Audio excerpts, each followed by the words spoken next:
Hello, I'm David. Hi, I'm Julie. Now we're going to do a review of Wandering Towers. Hopefully you had a chance to check out our how to play and playthrough. This is for ages 10 and up, 1 to 6 players, takes about 30 minutes to play. And this is published by Capstone Games here in the States, but originally published by Abacus Spiel in Europe. So this is a race game. We are trying to get your wizards into the Ravenskeep and fill all your potions. I'll do the overview first, then we'll give our rating and then our reasons for our rating. So the first thing you're going to look at when you're playing the game is how many wizards and potions you have to fill. So there's a little chart here.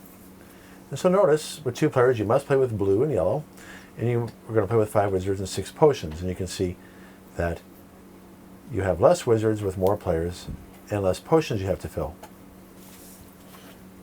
which you'll see over here. See, there's only 3 orange and 3 purple. You'll play with these 2 spells. You have these deck of cards. The potions here have the player's color on one side. See how it has the yellow hat? I'm yellow. And when you fill it, it becomes yellow like that.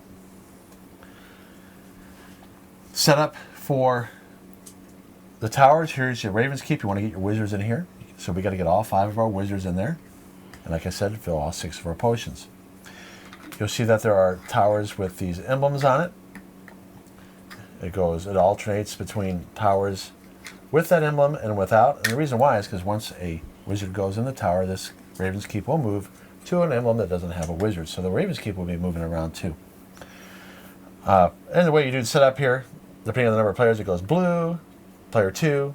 But since it's 2-player, it goes first player, second player, first player, second player, first player, second player. Now if you're playing with 3 players, it'd go blue, yellow, red, blue, yellow, red. And how do you know that there's 3 wizards here? Well, there's 3 Like little lights there. Yeah. So it's 3, 3, 3, 2, 2, 2, 1, 1, 1. You would use up all the towers and spaces if you're playing with 6 players.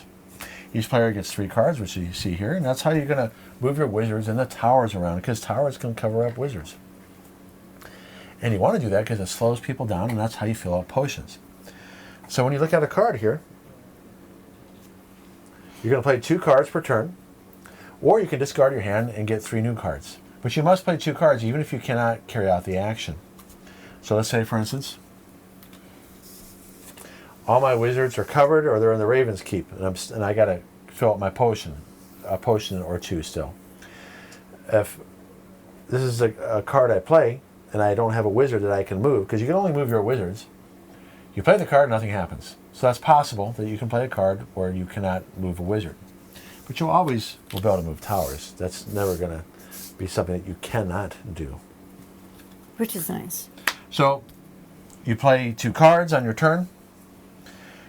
If I were to play this one, for instance, move a tower 3 spaces, and I go 1, 2, 3. Now I covered up my own wizard. That's okay though. So this is the memory part of the game. I got to remember that I have one underneath there. But I still fill up a potion anyway. Now when I move, if Julie or I move a tower in the stack, it's always the top tower. So let's say I want to move this tower again, and I move it 4. I don't move a wizard, I do the tower side. Then it goes 4. 1, 2, 3, 4. Now that wizard's uncovered. Some people might think, oh, you move the whole stack. No, if you did that, That's what I thought the first time. you never would release your wizards. So that wizard's free. And now, but see, I'm helping Julie get her 2 wizards closer to the Raven's tower right here. Like I said, eventually you're going to get, say my wizard is 4 spaces away, and I get 2 new cards. Julie goes, and I got that wizard. And you have a die here. You can some cards you'll roll the die, and if it has 2 dice, that means you get 1 re-roll, so you can accept the first roll, or if you don't like the first roll, you roll it again, and you must accept the second roll. And there's some cards with 3 dice, which means you can re-roll up to 3 times. So let's say I play this card. I move my wizard 4. I do the right side. 1, 2, 3, 4. Now my turn ends. Once you put a wizard in the tower, your turn ends. Even though I could have played a second card, once you put one in there, I could even put one in by a spell, which I'll explain here in a minute. And your turn would end once a wizard goes in the Ravenskeep. Now when that happens, this will move to the next space with the emblem on it. See how there's even an emblem there. And so that changes strategies. It kind of can mess people up. And at any time, you can check how many wizards are in the Ravenskeep to keep track. If for some reason all these are covered up by wizards, then you don't move the Ravenskeep when a wizard goes in there. It's possible to move the Ravenskeep, but you cannot stack a tower. So notice how it's built. It's not flat. You cannot stack a tower on top of the Ravenskeep. If you were to play a card, let's say I roll a 3, and I pick this tower. Once I decide to move a tower, I must commit to that. It may be like, oh, I didn't want to move that, or I didn't want to undercover something. Once you pick it up, you must move it. And I picked this one up. I rolled a 3 because I played this card, and I decided to use a 3. I go, oh, I can't stack it. Well, you basically wasted that move. Is there anything else? Okay, so how do potions work? I'm sorry, spells. Once you have 2 potions, I could spend 2 potions, and you could use 1 spell on your turn. You could use it before you play 2 cards, you can play it after you play a card, or after both cards are played. But the point is you can decide when you want to play it on your turn, before your turn ends, but only once you can use a spell. So this would cost 2 filled potions. So right here, I only have 1 filled potion, so I couldn't use it. But if I were to use it, I could. If I had 2 filled, I would spend it, and you discard it when you spend it. And now I move into here. I got the second wizard in there, and then my turn would end, even if I hadn't played cards yet, and would move to the next emblem space. I could also use, for my 1 spell a turn, if I want to spend 1 potion, I can move a tower 2 spaces.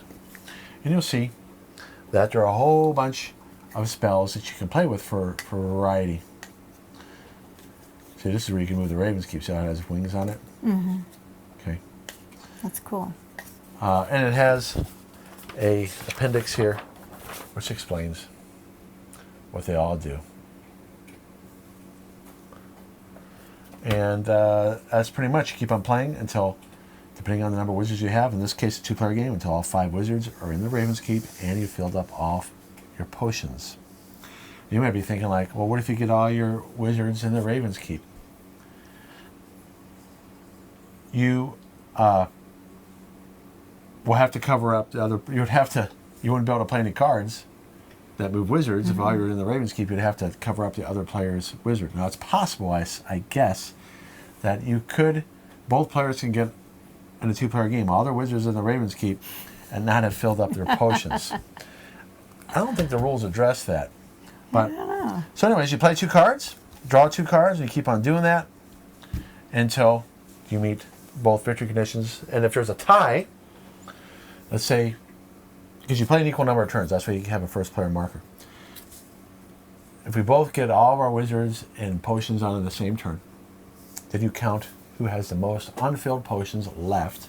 And if you still have a tie there, then you share the victory. All right. All right, so let's take a look at our rating. We both said 8. Enjoy playing it and would suggest it. Yes. And we both covered this at Gamma 2023 in March in Reno, and then we bought it at Gen Con 2023. And we're finally doing a video on it. We've actually been prepared to do this video for a while. We have. But life's been very busy. Yes. Okay, so why did I give it an 8? Well, it's a fun thematic hand management stacking memory erase game. It's really, when I saw that Gamma, I knew that this is a game that we wanted to get. Yeah. It's easy to teach and play. Notice I did not say easy to learn. And it is a family game. It does have some take that, but it's neutral. It's not too bad. No. Because the game does go quick enough that unless somebody's very sensitive, they're not going to have a problem with it, because you can free your person up by just playing a tower card the next turn, okay? And, I mean, there is a little bit of screwage if you really want to try to do that, but if you spend too much time messing with other people's wizards, you're not going to be You're not going to get your own stuff taken care of. Right, so you got to be, if you focus on that too much, you're probably going to lose. Yeah. It does play quickly. Mm-hmm. It does have modes of play. So this is what's great about this. You have a solo mode. You have a Solo with spells. solo with spells. And then, you know what? I'm having trouble reading it.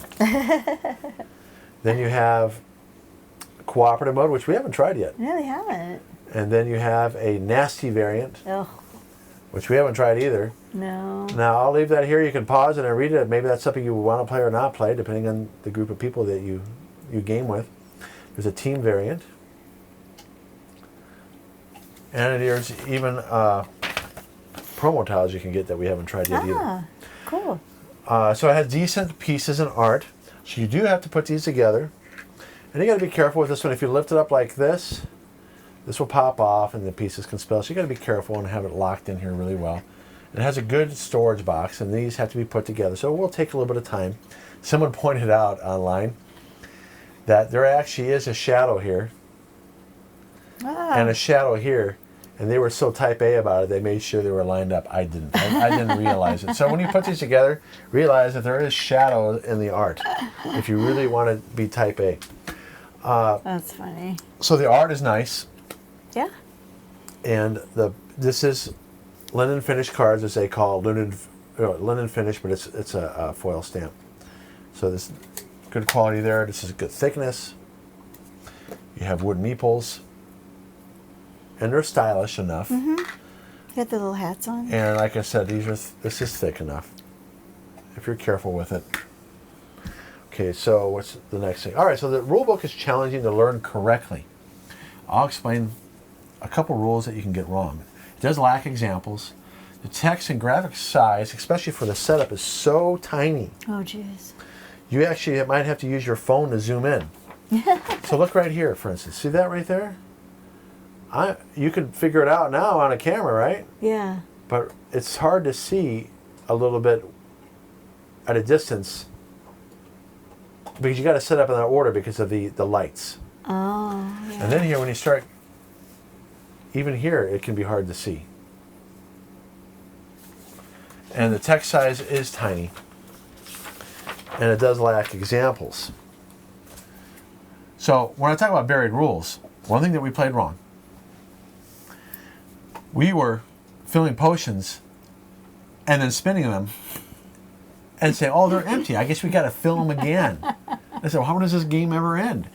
Well, it says right here, when you spin a potion, you discard it. It's right here. Right, that little Under red casting area. a spell, it should be in bold, really big red. Okay? Yep. And then it talks about here, you can miss this role play. I mean, it's just little things you can miss. Like, it says here, playing a card. You got to play 2 cards and try to do the action. So like I said, if you have all your wizards covered, you still have to play 2 cards. You may play a wizard card that you can't move a wizard, but you still play it. Oh, gosh. Here, when you put a wizard in the Ravenskeep, your turn ends immediately and you draw up the 3 cards. So there's little things like that you got to remember. And it's buried. So, and another thing that would have made it a lot easier to play, it needs a reference card. Right. And it doesn't have that. All right, so let's see what Julie has to say. Not as much, obviously. I always have like the mom one.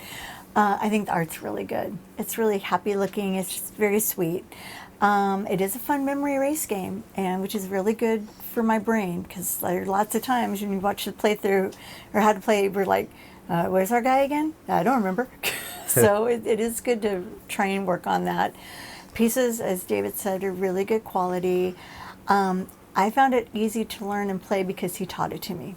I'm just going to point that out. Well, yeah, I didn't read the rules. When you teach somebody to play it, you're right. Here's your 3 cards. Yeah. If there's 2 things, you either do the left or right side. Yeah.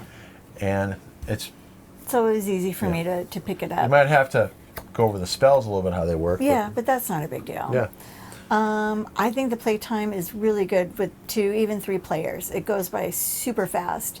And my only, neutral was that there is some take that. And again, if you just kind of go with the flow, you don't have to get your feelings hurt. It's okay. I mean, it's not like it's really a mean kind of take that. It's just sometimes you're going to benefit yourself. Sometimes you're going to benefit your other sometimes you cover up your own wizard on purpose, which is part of the fun. So it's not bad. I like it. I like it a lot. So that's the reason for our 8. Yep.